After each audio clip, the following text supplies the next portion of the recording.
E buonasera a tutti gli amici collegati da casa su Lombardia TV. Che calcio che fa, il nostro piccolo format che ricordo abbraccia tre situazioni: la televisione, la radio e il web. La radio su Silvia Music Radio, il web su dei siti ben dedicati e la televisione siamo qui di casa su Lombardia TV. Ovviamente sono tanti gli argomenti di cui tratteremo ovviamente stasera e lo potremo fare con due personaggi che appartengono ovviamente al settore del calcio nel modo proprio più preciso del termine, in quanto uno è un procuratore sportivo e l'altro invece è un direttore area tecnica, direttore sportivo, quindi ci ritroviamo praticamente con due lati, due punti di vista completamente differenti, ma sono molto simili perché trattano sempre ovviamente il calciatore e la materia umana. Ho quindi il piacere innanzitutto di presentare il primo ospite, un amico di vecchia data, lunghissima data, non dico per quale motivo, vabbè lo dico, abbiamo fatto il militare insieme,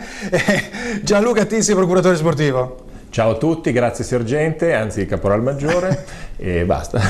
Ciao a tutti per adesso. Va bene, lasciamo poi, Gianluca Tizzi è procuratore sportivo ma uomo di cultura, persona che ama, diciamo, spostarsi in tantissimi campi. Ovviamente che calcio che fa è la televisione, la trasmissione, diciamo, televisiva che riguarda tantissimo la passione, e in Gianluca ci sono tantissime passioni di cui avevamo modo di vedere successivamente. Mentre invece dall'altra parte un amico più recente, incontrato anche in radio, nei luoghi del calciomercato, ho il piacere di avere ovviamente il direttore sportivo Marco Puleo. Buonasera a voi, buonasera a tutti i telespettatori. Ecco, benissimo, dopo voglio da te delle disamine ben precise sulle scelte di giocatori che potrebbero essere interessanti, ovviamente anche da Luca, e partiamo da Luca soprattutto parlando di una passione che è quella che riguarda la scrittura, e appunto per questo andiamo a vedere il primo contributo che vediamo. Eccolo, il primo contributo è perché vedere Blade Runner 2049. Vabbè, qui si vede innanzitutto un'attitudine alla scrittura e d'altra parte una grandissima passione per il cinema. Come mai, ti dico questo, come mai è arrivato questa ipotesi, questa iniziativa anzi di poter scrivere un libro di questo tipo, e per quale motivo? Ovviamente 2049, è uscito il film quest'anno, quindi... Allora, io intanto ti ringrazio di questa domanda, mi fa quasi sorridere pensare che io non abbia scritto perché vedere o non vedere Juventus Atletico Madrid o Inter Milan, ma va bene, così mi fa piacere parlare anche di questa mia attività collaterale. La passione per il cinema e per la scrittura... Ti fermo un attimo, perché qua a Che calcio che fa parliamo anche di altre cose. Bene. Quindi non è solo calcio, no? Bene, ovviamente bene. Siamo pieni di palloni qui nello studio, però credo che sia interessante anche per il pubblico spostarsi magari per piccole parentesi riguardanti appunto i prodotti editoriali che sono sempre molto interessanti. Gente scrive tantissimo, quindi è giusto dare il giusto risalto. Guarda, ti ringrazio perché mi permetti intanto di ringraziare un carissimo amico che si chiama Daniele Rutigliano, che è un esperto in e-commerce, scrive anche dei libri importanti, che mi ha stuzzicato questa mia passione dicendomi: ma perché non scrivi una cosa e non la pubblichiamo su Amazon? Per cui chiunque abbia voglia di leggersi i miei pensieri da spettatore, non da critico professionista, e non lo sono, sui due film, perché in realtà è un libretto molto breve che mette a confronto il primo Blade Runner col secondo, lo trovi in vendita su Amazon, basta digitare, come dici giustamente tu, il titolo, oppure anche il mio nome, Gianluca Tizzi, con una Z sola, e uno poi, se vuole comprare la versione cartacea, oppure c'è anche la versione ebook, per cui ha solo l'imbarazzo della scelta. Ottimo, benissimo. Vabbè, questo io però voglio sapere le tue, diciamo, riflessioni, no, maggiori riguardo a quel fantastico film. Allora, Blade Runner del 1979? Del 1982, rimane... 82 era, io pensavo fosse ancora più vecchio. No, l'ho rivisto da poco perché fra l'altro mi hanno invitato in un circolo culturale a parlarne e l'ho visto 2 volte negli ultimi giorni.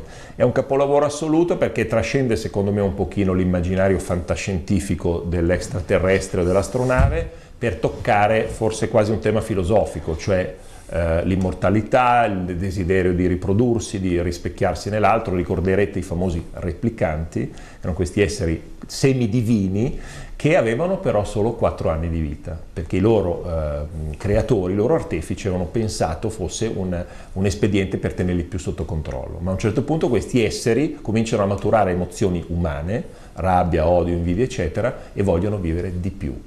mi sembra una metafora straordinaria dell'essere umano. Questo nell'ultimo film. Nell'ultimo invece è più sottile, è meno, come dire, meno preciso, un pochino più ambiguo. Il primo è un film urbano, tutto virato sul nero, l'oscuro della notte, la pioggia questi continua, lampi, questi fulmini, eccetera. Il secondo è un film quasi rurale, questa campagna ormai assolutamente sterile, questi grigi, e tocca delle tematiche quasi, come dire, familiari, perché c'è una sorta di incertezza su chi sia il figlio, il padre, la sorella. Io non svelo niente perché giustamente vanno visti. Allora io consiglio di vederli entrambi, a poco tempo di distanza l'uno dall'altro. Allora io il secondo non l'ho visto, però evidentemente 40 e passa anni fa probabilmente si cercava, no 40 anni un po' meno, si cercava indubbiamente uno spunto nel futuro, in un qualcosa diciamo di una situazione evoluta e automatizzata. Evidentemente abbiamo avuto una grandissima accelerazione nell'ultimo periodo e sembra quasi che adesso si debba fare una sorta di passo indietro e tornare invece sui ritmi più consoni del genere umano. Ma ti dico una cosa, se me lo permetti, sì, che è prego. una curiosità, il primo Blade Runner è ambientato nel 2019. Il primo Blade Runner è ambientato nel novembre 2019, cioè fra pochi mesi. Però siamo lontani anni luce ovviamente dalle astronavi e dai replicanti e da tante cose. Ovviamente le auto volanti non ce le abbiamo ancora. Esatto. Sentiamo invece, Marco, un pensiero riguardo a questo film che è stato anche particolare, oppure comunque nel caso se vuoi dirmi la tua passione per il cinema. Sì, diciamo che piace andare al cinema, spesso lo faccio con la famiglia, con i figli, quando il tempo mi concede di poterlo fare, visto che purtroppo l'attività del direttore sportivo ti rende abbastanza impegnato sabato, domeniche e quant'altro. Sorridevo nel pensare all'annata l'82, dove abbiamo vinto il campionato del mondo, dove avevamo, diciamo, le analogie, venivamo da un momento negativo con il calciopoli, l'evento di Paolo calcio scommesse, il credere nel Paolo Rossi nuovamente, poi ha avuto Berzotto ragione, quindi un po' di similitudini negli eventi di questo film. Insomma. Ecco, mi dai diciamo in là per introdurre effettivamente il prossimo contenuto, cioè il passato nel 1982, che quindi è un calcio di un certo tipo e che quindi aveva delle difficoltà per riuscire, diciamo, se ne è venute fuori vincendo un titolo mondiale. Adesso abbiamo altre difficoltà ovviamente, quindi come se ne esce? Appunto per questo che chiedo alla regia, ecco, che bello il calcio del futuro, perché forse io lo dico in una forma diciamo molto ironica, perché non so quanto sia bello. Allora vi faccio questa domanda: se il calcio riuscirà sempre a reggere i ritmi diciamo di consenso, anche se verranno comunque veicolati per gli interessi di parte legati alle televisioni, alle squadre, a tutto il sistema, oppure potrebbe in qualche modo scendere, perché insomma risulta essere comunque la panacea di tutti i mali, perché si butta tutto in quella direzione e quindi non so quanto sia giusto da un punto di vista diciamo quasi sociologico. Sentiamo Gianluca. Allora intanto devo dire l'ultima cosa, poi non ne parlo più. Noi nell'82 abbiamo fatto il militare insieme, fra l'altro, oltre che vincere il mondiale e oltre che uscire Blade Runner, è stato l'anno del nostro militare. E vincere il mondiale. Assolutamente. Assolutamente. Allora io dico una cosa, il calcio è una materia umana e qui faccio una specie di parallelismo con Blade Runner. O ci inventiamo i replicanti che giocano a calcio, e potrebbe essere una nuova frontiera, cioè far giocare a pallone degli esseri. Io ti stavo quasi per domandare chi è il replicante di adesso. Beh, Cristiano, allora è quasi banale, ma nel senso, allora io dico questo, sarebbe un discorso troppo lungo, ma io oggi ho fatto un discorso a un livello non top, non Juve, non questi livelli, un livello più basso, parlando di un ragazzo che sta avendo difficoltà, un giocatore, un calciatore giovane che sta avendo difficoltà caratteriali. Allora l'aspetto umano, psicologico rimane sempre preeminente, cioè ovviamente c'è un aspetto calcistico, cioè tu devi essere capace di fare certe cose tecnicamente, e questo è ovvio, però al netto di capacità che devono essere di un certo livello, se no non si parla nemmeno di un calciatore, ci sono degli aspetti meramente psicologici che a me come professione di procuratore interessano molto, perché è un aspetto che io tratto con i miei giochi. Io non sono uno psicologo, però di fatto mi accorgo che l'aspetto psicologico è fondamentale. Sì, perché manca poco per diciamo far saltare tutto. Ma io ti dico un'altra cosa, pochi anni fa una persona che non cito, responsabile di un grosso settore giovanile italiano, mi ha detto: Gianluca, non si dice, non lo si viene a sapere, Marco forse mi può dare conforto su questo, ma tantissimi ragazzi smettono presto, anche grossi talenti. C'è stato un portiere dell'Inter qualche anno fa che era arrivato addirittura a giocare nell'Under 16 italiana, per cui un livello importante la nazionale Under 16, che credo che abbia o smesso di giocare o non ce l'abbia più fatta, non per niente dall'Inter è tornato a Vicenza, paese da dove veniva. Stiamo parlando di aspetti meramente psicologici, che però sono secondo me fondamentali proprio perché si parla di calcio del futuro. Noi non possiamo pensare di avere a che fare con dei replicanti, per cui perdonami di nuovo il parallelismo, ma siamo partiti da lì. Il calcio del futuro deve essere un calcio comunque umano, se no facciamo una cosa, voglio dire, facciamo una cosa artificiale, se no facciamo giocare i replicanti, gli androidi. Questo è molto bello, è una bella risposta calibrata, poi inerente proprio anche al tuo libro. Sentiamo invece Marco riguardo al calcio del futuro e anche se è d'accordo su questo aspetto riguardante il lato umano del calciatore, perché poi alla fine con tutto il corollario delle situazioni che ci sta attorno a un calciatore, il calciatore deve saper reggere anche questa onda d'urto e mi pare che ci sono anche degli esempi ben precisi che sappiano reggere anche fin troppo. Sentiamo Marco. Guarda, assolutamente concordo con quello che dice Gianluca, è dato di fatto nei settori giovanili sempre di più, diciamo, c'è questo fenomeno dell'allontanamento dallo sport, dalla disciplina sportiva. Un po', diciamo, dobbiamo farci un po' un esame di coscienza, non possiamo sempre ripartire dopo, vedi l'82, vedi il mondiale 2006, dopo, diciamo, spiacevoli situazioni. Dobbiamo guardarci tutti in faccia, tutti gli addetti ai lavori, e per una volta per tutte mettere quelle linee guida, quei paletti giusti, senza gli interessi di più persone o persone nascoste, ma dobbiamo affrontare il problema. E per affrontare il problema, secondo me, bisogna andare verso un ritorno alla professionalità, alla conoscenza della materia in primis. Per gli agenti parlavo a telecamere spente prima con Gianluca nella sua attività. Vi è stato un periodo dove, diciamo, non c'è stato il libero mercato per quello che erano gli agenti, e lì c'è stato un po' diciamo, queste famiglie nella speranza di portare i loro figli il più alto possibile, diciamo, venivano millantati da persone senza requisiti, senza la conoscenza. Nell'ambito tecnico faccio sempre appello che comunque ormai le società sportive dilettantistiche, purtroppo anche loro devono far fronte a costi, perché ormai le sponsorizzazioni, vuoi la crisi attuale mondiale, sono sempre meno, quindi diciamo bisogna avere quei bilanci fantasiosi per poter, però quello che è imprescindibile è la professionalità dei vari settori, così come gli istruttori, cioè non possiamo non lavorare sulla tecnica di base, diciamo, su tutti i principi già da bambino, e vivere spasmodicamente col risultato, la vittoria, l'ego personale di un istruttore o di un dirigente sportivo. Bisogna rallentare e prendere tutti i percorsi dall'inizio alla fine nella maniera giusta, come si usava una volta, i vecchi Moretti, le vecchie Forche e quant'altro. Senti, il direttore sportivo comunque è una somma di varie sfaccettature riguardanti appunto il calcio, no? Riguardante il talento che deve essere in qualche modo scoperto, deve essere monitorato, ci deve essere una serie indubbiamente di persone collegate che gestiscono, quindi avere una bella rete di contatti probabilmente, e poi dover rendere conto alla società di appartenenza per una politica che la società di appartenenza indubbiamente impone in quel momento, in quella stagione. Quindi è un ruolo dalle varie sfaccettature, oppure è una cosa un po' più specifica, quasi di settore? Ma guarda, tornando a quello che ho detto poc'anzi, dovrebbe essere una figura ben professionale di settore, con le conoscenze e diciamo un percorso atto a poter fare questo tipo di incarico.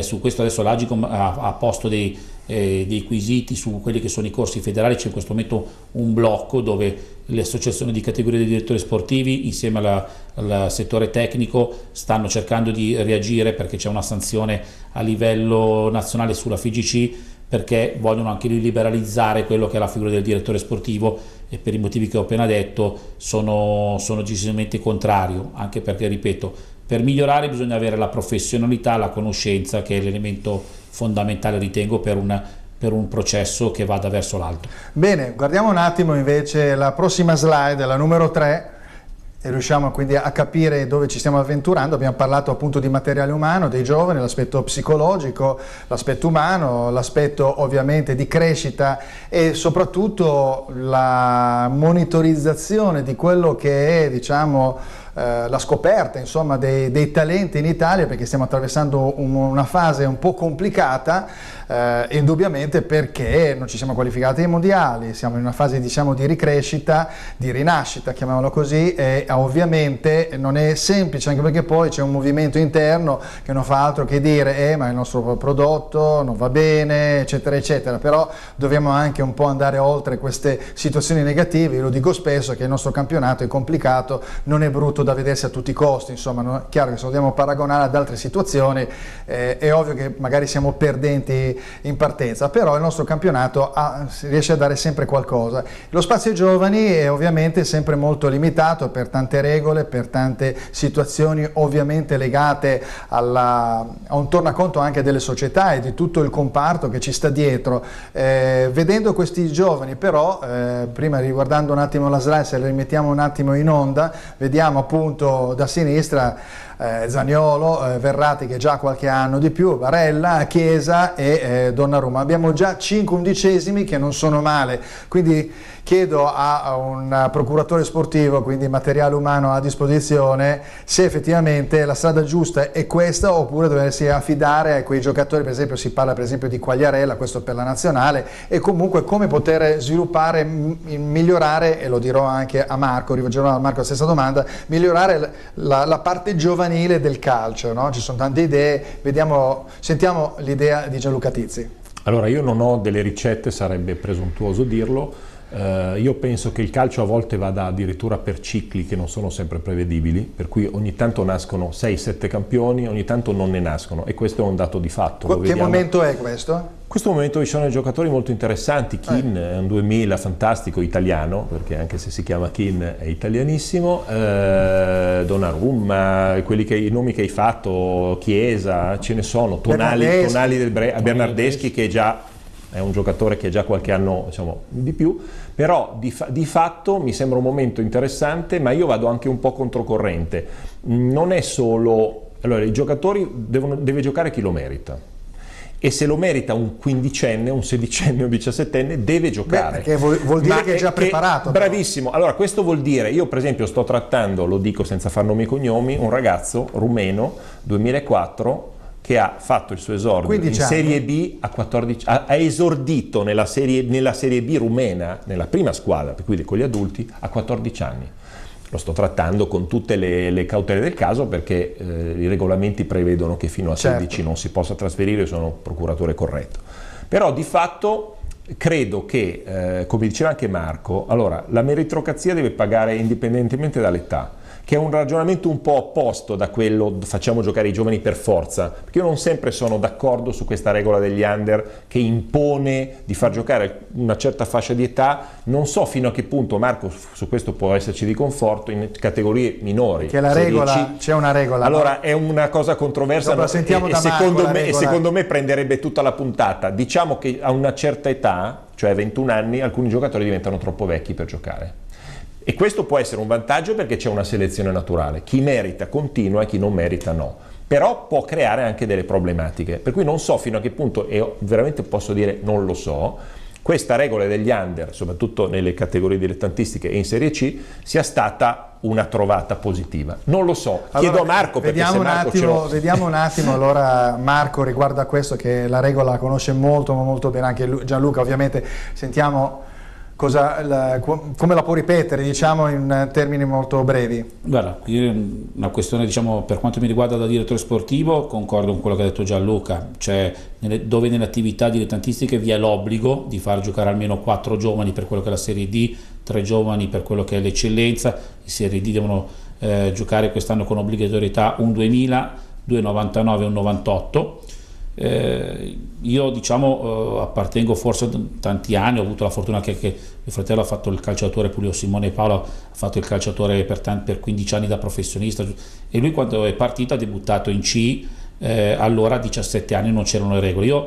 Anche perché queste regole effettivamente fanno smettere presto dei giocatori, perché siamo l'usanza più o meno quando si costruisce la squadra, siamo un po' italiani, vogliamo un po' fare il risultato di mettere in determinati ruoli. Quindi quando si esce dal settore giovanile e non si fa in uno di questi ruoli, si limitano le possibilità di poter accedere in queste squadre.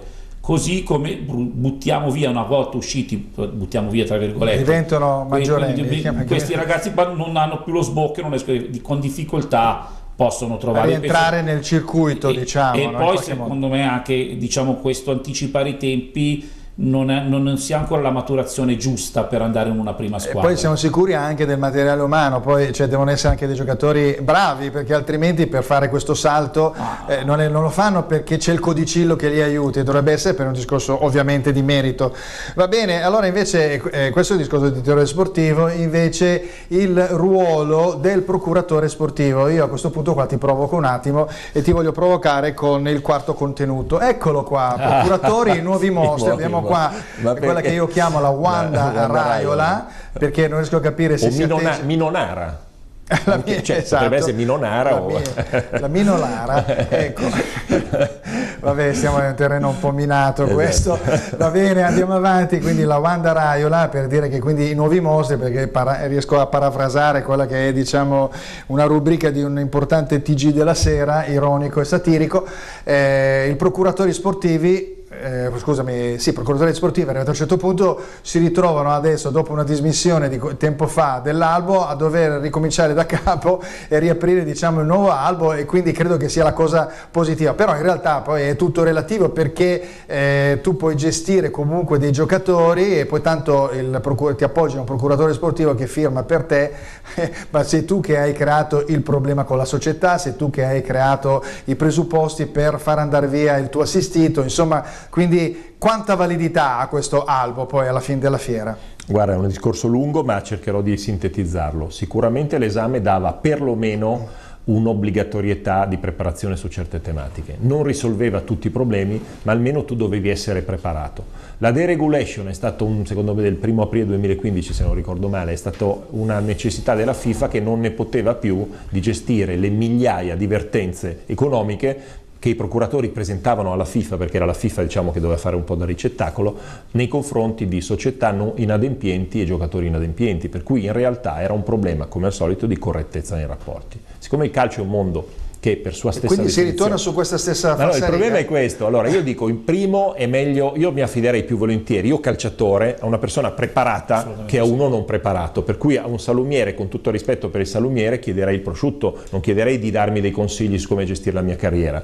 E questo è un dato di fatto, però evidentemente a un certo punto la FIFA ha deciso che non era così importante, per cui c'è stato un periodo in cui bastava versare 500 euro alla federazione e non essere mai stato in galera, o quasi, perché forse anche quello non è così dirimente, e tu potevi fare il procuratore. Signori, in quale categoria professionale seria, medici, direttori sportivi, avvocati, tu puoi fare un lavoro senza avere nessuna qualifica. Ovviamente. Però vallo a dire, poi ti davano del retrogrado. Ovviamente abbiamo fatto dei passi noi come categoria. Adesso si riapre. Io sono dentro perché in realtà, avendo già sostenuto l'esame, non devo ridarlo, ma le nuove generazioni almeno dovranno sostenere un esame che peraltro, se non ricordo male, verterà su diverse discipline sportive, cioè sarà una figura omnicomprensiva a livello sportivo, perché sarà sotto l'egida del CONI e non solo da FIGC, cioè sarà proprio procuratore sportivo, non procuratore calcistico. Io ovviamente cercherò di aggiornarmi, di formarmi. Potrebbe essere anche spostato su altri sport. Assolutamente. Beh, questo forse potrebbe anche essere interessante, vuol dire quelli, diciamo, virtuosi potrebbero andare in altri sport e tirare su magari determinati concetti che ruotano agli atleti di altri sport. Quelli negativi magari invece possono creare dei problemi in altri sport che fino adesso sono quasi semiprofessionistici, no? Quindi però tu sai che in Italia il calcio è una religione, per cui credo che la differenza, il distacco fra la prima classificata, cioè il calcio, tutti gli altri sport, continua a essere notevole, anche se io continuo a guardare con un estremo interesse la crescita di sport alternativi, perché evidentemente il monopolio non fa bene mai a nessuno. Che sport, qual è uno sport secondario su cui potresti andare ad agire e che ti piacerebbe andare ad agire? Tennis. Il tennis. Mi piace molto il tennis. Ok. Sì. Va bene, andiamo avanti. Questa è un'altra situazione che riguarda un evento di circa un anno fa, il 28 di gennaio, giusto, mi sembra, del 2018. 23 gennaio 2018, ma quanti bei ricordi in questa trasmissione? Insomma, vabbè, perché adesso tiro fuori il fazzoletto, perché fra il militare e la memoria... Vabbè, questo tanto per dire che appunto Gianluca Tizzi si occupa di tantissime cose, e vediamo appunto il contributo numero 5, qua vediamo Spalletti che si fa una bellissima foto davanti alla parola indifferenza, binario 21 nel giorno della memoria. E questa è stata un'iniziativa di Gianluca Tizzi che è partita da una sua splendida idea riguardante appunto il giorno della memoria, di avvicinare il mondo del calcio al mondo ovviamente del mondo, diciamo, vessato della situazione legata ovviamente al grande problema dei nazisti nei confronti degli ebrei. Insomma, è stata una cosa molto toccante, e devo dire la verità, io ho partecipato e ho visto veramente una grandissima adesione a livello di società, a livello di giocatori,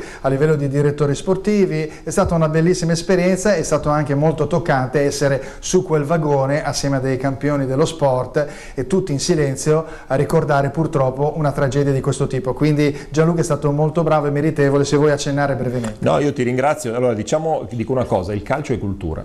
Nonostante quello che diciamo, il calcio è ignorante, perché ogni tanto fra addetti ai lavori lo diciamo, quello lì è ignorante, ed è una specie di Marco ride, no? Se un giocatore è ignorante quasi quasi è un complimento, ma conoscere le cose non fa mai male. Cioè, se un giocatore apre un libro non gli fa male, e il tackle lo può fare duro come è lo stesso. Però se deve scusami, allora... qua una battuta la devo dimmi, per forza dire.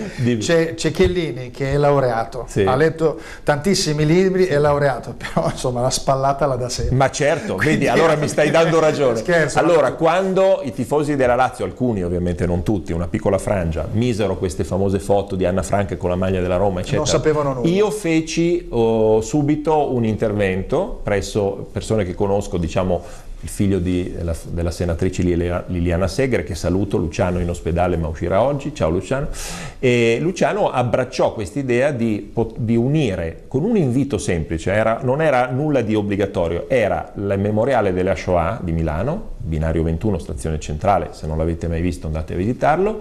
Invita tutto il mondo del calcio a visitare questo luogo, senza parole. Allora, parentesi non polemica, gli organi preposti avevano deciso che come soluzione si doveva leggere qualche pagina del diario di Anna Frank negli stadi. Signore santi, bravissimi, competenti, sto zitto, ma come si fa a pensare in uno stadio dove giustamente la gente pensa a guardare una partita, a leggere ad alta voce le pagine del diario di Anna Frank, che magari l'altoparlante nemmeno arriva agli spettatori? Allora, chiunque l'abbia pensato, dico serenamente, non mi sembrava una grande idea. Sarebbe stata l'occasione di far fischiare quelle pagine che non meritavano. Bravissimo, ovviamente tu vai a portare una cosa che richiede una grande concentrazione, è una cosa quasi sacra, come dice la Segre, sacra, che peraltro ho conosciuto l'altro giorno e mi ha detto questo luogo è sacro, che è vero.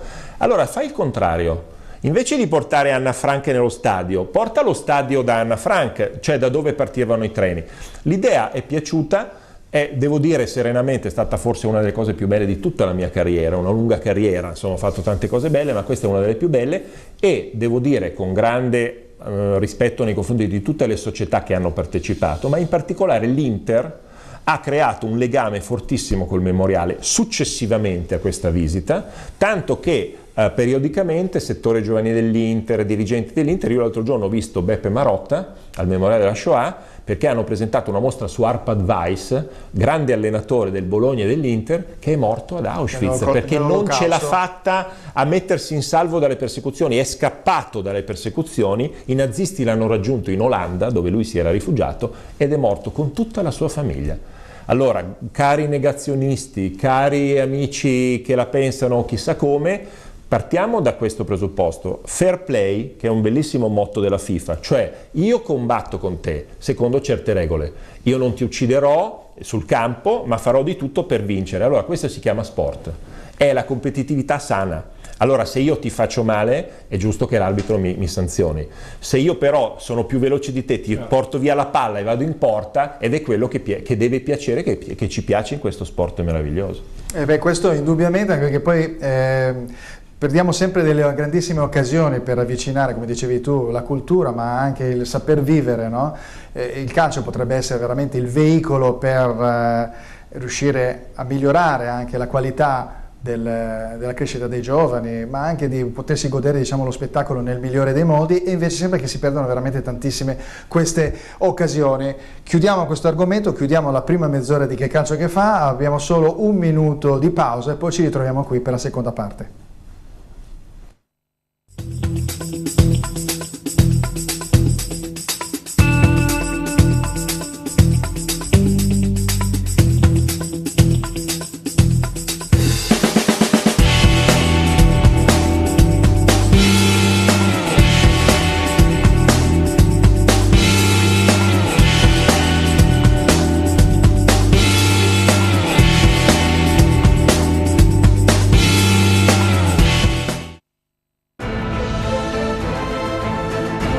Passione, emozione, sensazione e ancora euforia, divertimento e simpatia. Non rinunciare a tutto questo. Scarica l'app di Silver Music Radio, SM Radio, e ascoltala dove vuoi. Silver Music Radio, la tua radio ti ascolta. Eccoci ritornati a Che calcio che fa, seconda parte, qua dopo aver sviscerato tantissime iniziative appunto di Gianluca, ma anche il ruolo del direttore sportivo da parte di Marco Puleo. A questo punto ci buttiamo nella parte, diciamo, prettamente calcistica, sportiva, e iniziamo a guardare intanto la classifica di questo turno, prossimo turno del campionato. Vediamo la 7, eccola qua. Quindi ricordiamo un attimo cosa sta avvenendo. La Juventus ormai veleggia verso il suo titolo, ottavo titolo, il Napoli segna un pochettino il passo a 57, il Milan e l'Inter se la contenderanno, e parleremo dopo del derby. Abbiamo il gruppo che sta a ridosso, che sta cercando di riavvicinarsi con la Roma, che sta risalendo abbastanza bene, il Torino che è un po' una sorpresa, l'Atalanta si è un po' fermata, la Lazio che deve recuperare una partita. Comunque questi sono quelli che stanno rinvenendo. Poi la Sampdoria, che è sempre una squadra molto difficile da affrontare, la Fiorentina che ha pareggiato l'ultima partita, il Parma, il Sassuolo, il Genoa stanno un po', il Genoa sta recuperando, il Parma e il Sassuolo stanno un po' allentando, diciamo, la loro corsa, e il Cagliari, l'Udinese sono sempre lì a ridosso, con attenzione Spal e Empoli che in qualche modo vengono un po' risucchiati dal Bologna, e non ultimo anche il Frosinone che, se riuscisse a fare, diciamo, un filotto, potrebbe anche staccarsi da quella posizione. Insomma, il fondo della classifica non è poi tanto così sicuro, eccetto il Chievo che comunque dignitosamente affronta tutte le partite. Vediamo a questo punto invece le partite più importanti secondo la mia logica, perché mi piace sempre metterle in fila. Ovviamente il derby è più importante, ma non per una questione emotiva, proprio perché è importante proprio per la posizione in classifica. Io trovo che siano anche molto molto importanti le partite successive, quelle di giallo, l'Empoli-Frosinone, perché appunto ci rivediamo con la quartultima, mi sembra, con la penultima, e quindi una lotta. L'Empoli, se riesce a scalzare il Frosinone, fa un salto in avanti, il Frosinone rimane veramente invischiato. Il Torino che è in una fase di crescita notevole, ma ha un Bologna molto ambizioso con Mihajlovic. Poi abbiamo tre partite: Spal-Roma, Lazio-Parma e Atalanta-Chievo, dove Roma, Lazio e Atalanta si ritrovano con squadre sempre comunque difficili, perché il Chievo è sempre difficile da affrontare, è molto rognoso, insomma. Sassuolo-Sampdoria è una partita comunque da spettacolo. Cagliari-Fiorentina, la Fiorentina deve cercare di risalire e fuori casa non fa un grandissimo percorso. E poi le ultime grigie, le chiamo grigie perché non dovrebbero dire nulla, nel senso che il Napoli dovrebbe battere l'Udinese e soprattutto la Juventus dovrebbe battere il Genoa, perché poi alla fine a livello proprio di classifica non sono così fondamentali. Derby time, siamo arrivati a questo, al Milan-Inter, quindi eccolo qua, derby time, e il derby di Gattuso di Spalletti, nel senso che Gattuso ormai è sugli scudi, perché nell'ultimo periodo ha veramente portato la nave al terzo posto, al terzo porto, chiamiamolo così, e tra parentesi ha affrontato un dicembre molto complicato con molti infortuni, la Supercoppa, le partite interessanti dopo che lui ha avuto gennaio e febbraio, insomma sta facendo molto bene. Dall'altra parte c'è Spalletti che invece sta guidando, diciamo, sta portando avanti questa nave che ha qualche falla, ma tutto sommato ancora se la sta giocando. La falla è dettata dal caso Icardi e da una situazione, diciamo, chiamiamola così, di infortuni, di giocatori che stanno venendo meno in questo periodo, e quindi staremo a vedere questo derby che veramente riaccende, diciamo, i vecchi fasti, perché da una parte ci sono i milanisti che non pensavano di trovarsi qui, di potersi giocare un derby con 2 risultati su 3, perché tenere comunque l'Inter dietro è sempre positivo, e invece dall'altra parte un po' di rabbia da parte dei tifosi interisti che si sono visti bruciare un discreto tesoretto, ovviamente, di punti negli ultimi 2 mesi. Partiamo da Marco.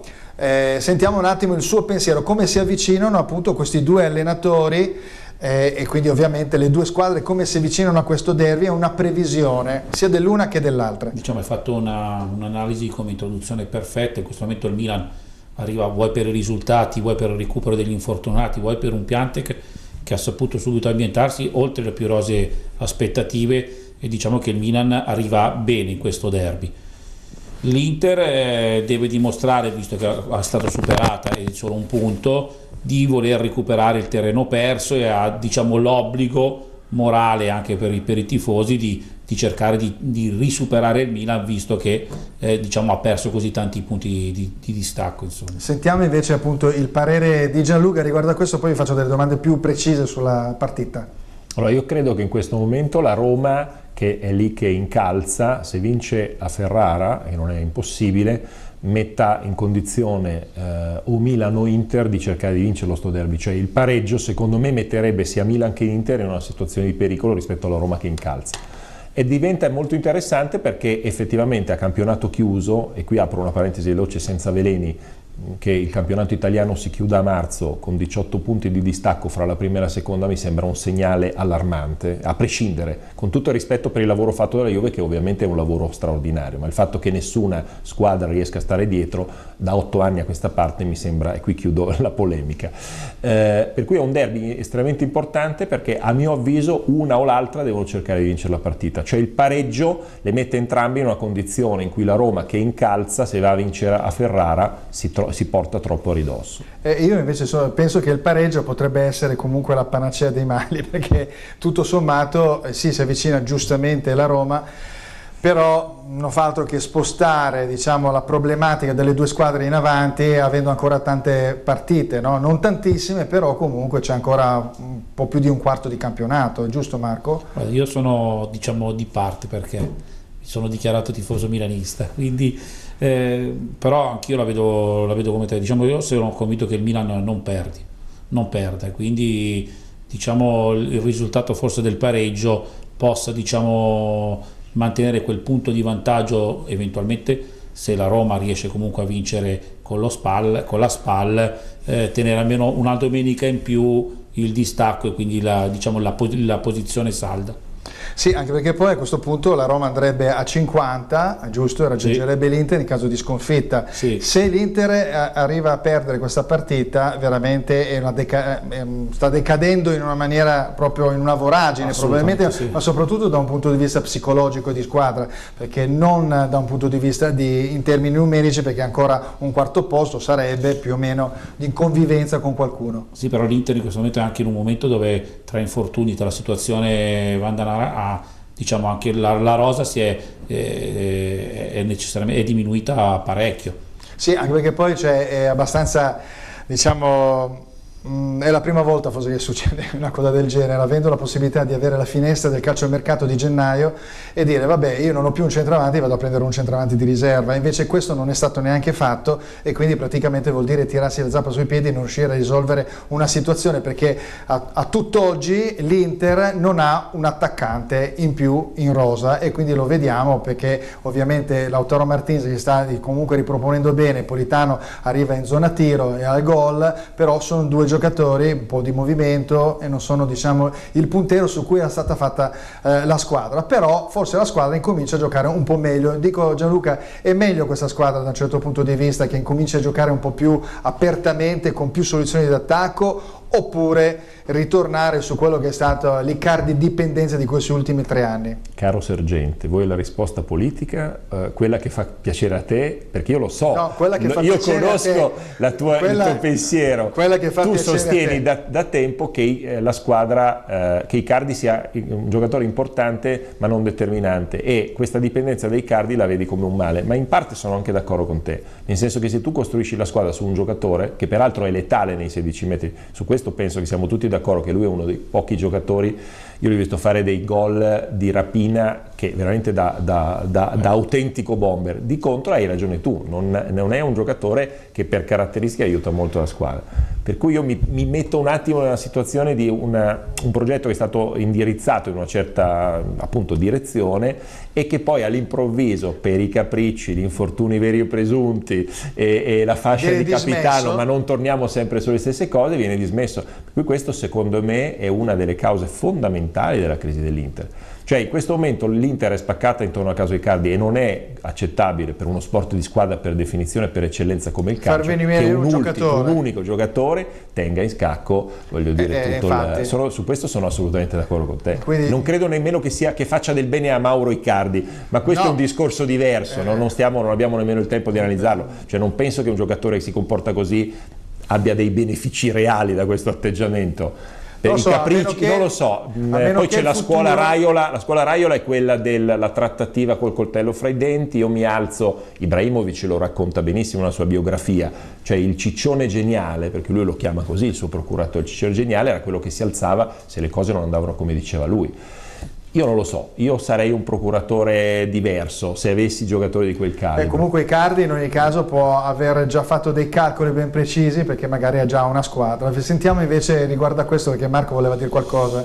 Innanzitutto si è parlato in casa, ovviamente non fa bene a nessuno. Di Icardi poi mi ricordo, per avvenire a quello del gesto tecnico al grande campione, proprio al gol dell'andata. Se vi ricordate la giocata di attaccare il primo palo, poi da dietro prende in contropiede, mi sembra Romagnoli e l'ha imbucato da dietro. Insomma, il grande campione, comunque a me spiace che un campione del genere possa mancare una partita, da milanista lo dico.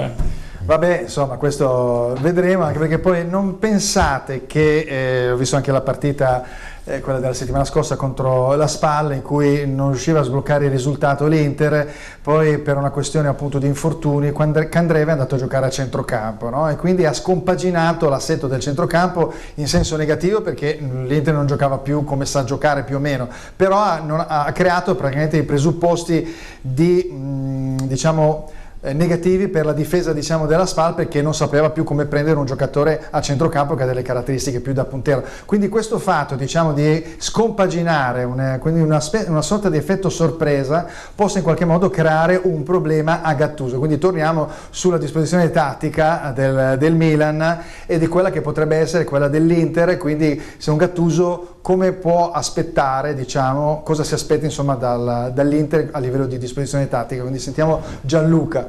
No, allora io penso che il calcio è bello proprio per la sua imprevedibilità, nel senso che noi siamo qui a fare un sacco di discorsi, poi arriverà il derby e verremo smentiti meravigliosamente. Ragazzi, questo è il bello del calcio. Noi, il bar è un conto, il talk show è un altro conto, il campo è un'altra cosa. È ovvio che sulla carta quello che dici tu è perfetto, poi arriva il colpo, l'errore umano o il grande gesto atletico e noi siamo qui a parlare di un'altra storia. Però quello che hai detto da un punto di vista calcistico non fa una grinza. Ecco, sentiamo invece il direttore sportivo su una cosa.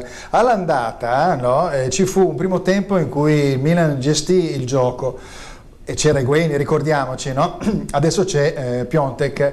Nel secondo tempo ci fu un po' perché la squadra più fisica dell'Inter aveva cominciato un po' a spingere questa gestione del pallone un po' più oltre la metà campo, però il Milan arretrò troppo, non dando la possibilità di approvvigionare i palloni tramite Suso, Cialanoglu nei confronti di Higuaín, quindi ti sei in qualche modo castrato da solo. Riuscirà quindi questo Milan invece a evitare questo errore, al di là del fatto che può essere stato un merito dell'Inter magari, però può darsi che sia stato invece anche un errore di Gattuso? Mi ricordo delle polemiche all'epoca. Marco? Io ho visto gli ultimi allenamenti del Milan. Il Milan credo che proporrà un 4-3-3 decisamente d'attacco, anche perché arriva proprio con una mentalità diversa a questo derby, e l'Inter ovviamente da canto suo ha più da perdere, e quindi penso che proprio si ribalti la situazione diciamo, rispetto al derby. Cioè la gestione del pallone, se per caso non c'è Brozovic, io me l'aspetto più, diciamo, in questo aspetto attendo più l'Inter come squadra in attesa e pronta a colpire con magari Martinez. Però è pericoloso, perché vuol dire che voi il Milan diciamo, si sbilancia di più, perché giustamente avendo un giocatore come Piontek che tra parentesi non ha bisogno della palla da 3 metri, tira anche da fuori area, cioè un giocatore anche che inventa dei gol. Io ho ritenuto perfetto, incredibile il gol quello contro l'Atalanta, perché tu dici ma ci provo un'altra volta, no, lui l'ha tentato perché sapeva che quella situazione con quella palla che ha lì arriva, poi ha molta voglia diciamo di farcela, no? Perché come si vede è proprio una rivincita del giocatore, e quindi lui su ogni palla va a lottare, quindi io credo che lì davanti sia molto pericoloso più dell'Higuaín dell'andata. Sì, hai ragione Fulvio, però dobbiamo analizzare proprio il discorso della rosa completa, cioè l'Inter in questo momento arriva senza una rosa e quindi diventa meno, tra virgolette, camaleontica, cioè ha meno possibilità di cambiare le modalità di gioco durante la partita, perché gli vengono a mancare 3-4 giocatori di assoluta importanza per quello che è l'Inter.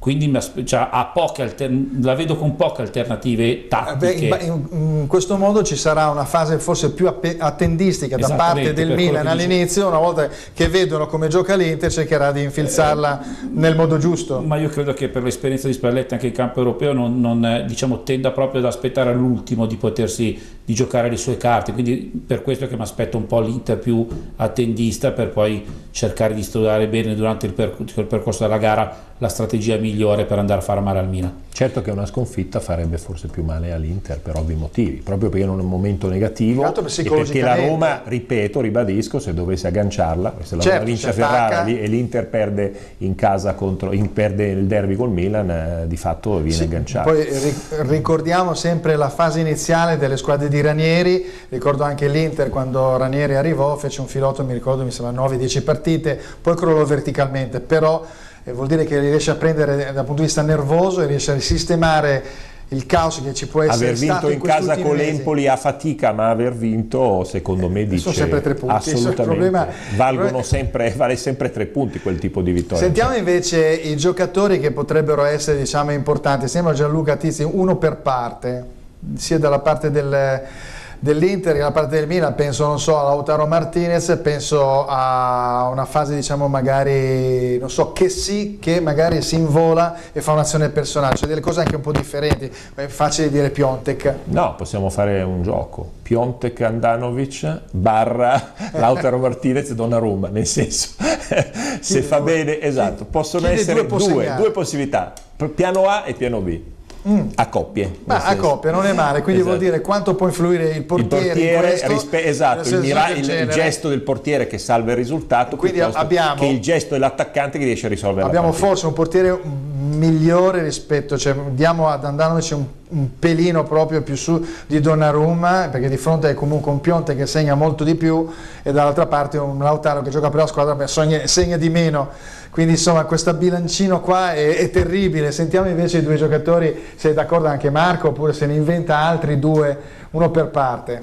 Io cambio strategia, vado su chiaramente Lautaro, che ha il compito di non far mancare i cardi dal punto di vista realizzativo, e Paquetá, che lo vedo che è un giocatore che diciamo dalla metà in avanti può rompere gli equilibri, perché ha quel passo che tra le righe può far male a questa Inter. Può far male a questa Inter, va bene. Quindi invece il ruolo, tu da direttore sportivo, cosa vedi questo futuro invece degli allenatori, no? I due allenatori, se facesse bene fino all'ultimo, terzo o quarto posto per Gattuso, è automatica la riconferma, oppure è possibile che ci sia uno sconvolgimento per fare un passo ancora più in alto andando a prendere un top, oppure no. E dall'altra parte Spalletti, che comunque ha un contratto ancora lungo, 2 anni di campionato, che comunque hanno posto le basi per rendere più solida la squadra, poi magari in realtà Zhang si è stancato e sbaracca tutto. Salve Fulvio, noi direttori in alcune fasi si ha l'obbligo un po' del rinnovo per cercare di acquisire un po' quelle che sono un po' delle situazioni sgradevoli. Non darei nessuno dei due mister sicuri sulle rispettive panchine. È chiaro che per Gattuso è determinante la qualificazione in ma rimarrebbe anche Secondo te sarebbe pericoloso per la piazza? Perché Gattuso è ben voluto. Ma allora guarda, Gattuso in questo momento la piazza lo ama, è un milanista doc, sta facendo risultati importanti. Dal mio avviso, ripeto, un conto è essere tifoso, un conto è essere un addetto ai lavori. Io su una strategia del Milan che è quella di tornare nell'immediato ai vertici europei, quindi non solo quelli italiani, perché deve lavorare di binario. Secondo il mio punto di vista ci vogliono investimenti su allenatori che abbiano, anche perché poi l'allenatore che ha già vinto in Europa, che hanno un certo nome, ti aiutano anche nelle trattative a portare giocatori di un certo rilievo. Non me ne voglia Gattuso. Invece Spalletti, un altro discorso, normalmente anche lì quando noi addetti ai lavori, vari direttori sportivi, normalmente entra, in questo caso il direttore generale che ha una mansione diversa pur essendo un direttore sportivo, direttore generale dell'Inter, Marotta, me ne voglia, il presidente dell'Adise, di categoria. Quando entra ognuno si porta poi il suo staff, è risaputo che comunque Spalletti, seppur un grandissimo allenatore dove ha esperienze europee e non solo, non è un allenatore comunque che ha portato Beppe Marotta. Ok, quindi c'è un discorso interno da questo punto di vista. Sentiamo invece Gianluca Tizzi. Allora io penso che comunque da procuratore c'è sempre un mantenimento, quello che la FIFA chiama il mantenimento della stabilità contrattuale, cioè tu un allenatore lo mandi via se hai una ragione per mandarlo via, se poi devi continuare a pagare lo stipendio e prenderne un altro diventa poi un problema. Adesso non ricordo se Spalletti ha un contratto che scade, non me lo ricordo. 2021, per cui 2 anni di contratto. Di fatto se l'Inter deve esonerare Spalletti lo deve esonerare continuando a pagarlo. E per cui io direi che in mancanza di errori clamorosi da parte di 2 allenatori penso che ci possa stare che rimangano tutte e 2 lì. Bene, allora a questo punto abbandoniamo ovviamente il derby, ne abbiamo parlato e discusso ampiamente, andiamo a vedere le altre partite, se riusciamo a vedere la slide con le altre partite. Quindi abbiamo in particolar modo, vediamo se arriva la slide. Ecco, turno successivo, appunto questa, la slide numero 8, Empoli-Frosinone, le abbiamo viste prima. Quali di queste partite andreste a vedere allo stadio? Perché vi possono interessare in qualche modo? Per me è Empoli-Frosinone perché l'Empoli in settimana ha esonerato nuovamente Iachini e al suo posto ritorna il precedente allenatore, il quale secondo il mio punto di vista aveva lasciato la squadra in difficoltà chiaramente di classifica, ma con un'idea di gioco ben precisa e anche a mio punto di vista un gioco piacevole e bello da vedere. Ma come mai viene abbandonata la linea di un sergente di ferro come Iachini per ritornare? Cioè di solito viene richiamato sempre un allenatore in questa fase che debba veramente tirare fuori il sangue, chiamiamolo così, dalle rape, in un momento molto difficile, di far punti a tutti i costi e quindi riprendere in pieno un'idea di gioco magari iniziale che aveva bisogno un po' di tempo, però magari a poche giornate dalla fine magari può essere un po' problematico. Guarda, non sono dentro a quello che è lo spogliatoio e la situazione all'interno dell'Empoli Calcio, però chiaramente mi fa pensare questo che qualcosa si è rotto tra l'allenatore, se no non vedo, per quello che hai detto, un motivo valido, insomma. Invece delle altre partite sentiamo Gianluca Tizzi, una partita che vorrebbe andare a vedere. Io andrei a vedere volentieri Napoli-Udinese per vari motivi, ne dico 2. Intanto il San Paolo è uno stadio che io amo particolarmente perché io tanti anni fa mi sono anche seduto in panchina durante una partita di Champions League fra il Napoli e l'Újpest Dózsa, giocava Maradona. No, io mi sedetti lì perché in qualche modo mi trovai... No, bravo, adesso perché poi sai, a Napoli conoscendo le persone giuste potevo anche giocare, esatto. Se io avessi trovato il canale giusto. No, è successo questo, io lavoravo all'epoca nel marketing e avevamo sponsorizzato la maglia dell'Újpest Dózsa per quella unica partita attraverso un'agenzia con la quale collaboravo. Io mi trovai per una serie di motivi nello spogliatoio quando arrivò l'arbitro e l'allenatore dell'Újpest Dózsa fece mettere il mio nome sulla lista come dirigente accompagnatore. Io mi trovai nella panchina a guardare la partita da lì con Maradona, che fece anche un gol bellissimo, eccetera. E di contro io sono affezionatissimo all'Udinese perché ho lavorato molto con Gino Pozzo, ho fatto nella mia carriera tante operazioni per l'Udinese sia in entrata che in uscita, per cui è una squadra alla quale sono molto affezionato, che da troppi anni a questa parte si trova nella posizione sempre in classifica di doversi salvare, e non è più l'Udinese di qualche anno fa che invece arrivava in Europa League o addirittura in Champions League. Adesso non ho purtroppo i fogli che riguardano appunto la classifica, i gol presi, i gol fatti subiti. Beh, l'Udinese sono anni che sta lì in zona play-out, se ci fossero i play-out, e questo è la bellezza del calcio. Ha un problema del gol perché come difesa mi sembra sia attorno al 10. Allora loro hanno questa politica che adesso però è un pochino cambiata, di prendere tanti giocatori di tante nazionalità per cercare poi di trovare il Di Natale o l'Alexis Sanchez della situazione. Caspita. Evidentemente col tempo questa politica è diventata un po' Inler, eccetera, è diventata un po' troppo dispendiosa, poi loro avendo anche il Watford, eccetera. Per cui diciamo è sicuramente l'Udinese un modello da studiare, che però secondo me, lo dico con affetto, non è una critica, degli ultimi anni probabilmente non ha pagato quanto pagava fino a qualche anno fa. Vediamo un attimo la classifica, la numero 7, rivediamo la classifica, le squadre che sono a ridosso, l'abbiamo già parlato prima, la Roma se batte ovviamente l'Empoli, giusto, e risale, la Spal risale a 50 punti, però abbiamo il Torino a 44, l'Atalanta e la Lazio. Allora, il Torino, vi domando se il Torino effettivamente è una squadra sorpresa oppure no. Credo che abbia quinta o sesta difesa, si difende molto bene, segna poco, però adesso incomincia a segnare anche Gallo Belotti, quindi può essere il Torino un po' la sorpresa che ha preso una continuità. Sono quante partite che non perde? Mi sembra 9 partite, quindi questa è diciamo l'outsider che poteva essere magari 3 settimane fa l'Atalanta. Se l'Atalanta riesce diciamo anche a rientrare, perché mi sembra che comunque abbia qualche problema, segna tanto ma prende anche tanti gol. Sentiamo riguardo a questo qual è l'outsider diciamo che può infilarsi oltre ovviamente a Milan, Inter, Lazio e Roma.